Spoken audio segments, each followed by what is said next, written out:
Më 11 maj të këtij viti do të mbahen zgjedhjet parlamentare në Shqipëri. Ashtu si në Kosovë, edhe në Shqipëri si duket e ka ndjekur shembullin e kandidaturave të figurave të showbizit që do të tentojnë të fitojnë një ulse në kuvendin shqiptar. Për shembull, tenori i njohur Armaldo Klogjere, që ishte pjesë e Big Brother VIP Albania 2 në edicionin me Luizellin, do të kandidojë me Partinë Demokratike të Sali Berishës. Një tjetër ish konkurrent i këtij reality show për i edicionit të tretë, Jetmir Salaj, është në listë të subjektit Shqipëria bëhet e Adriatik Llopajt.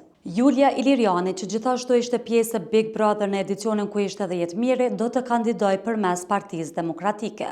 Fotini Dergjo, ndërkohë që siç e dini ka qenë në edicionin e dytë të Big Brotherit në Shqipëri, do të jetë gjithashtu kandidate në Partia Mundësia të Agron Shehajt. A do të arrini ish-banorët e Big Brother të fitojnë zemrat e votuesve, ashtu siç fituan vëmendjen e publikut në ekran? Shembulli i Lumbardhit në Kosovë nuk dha rezultat, por a do të ndryshojë diçka në Shqipëri?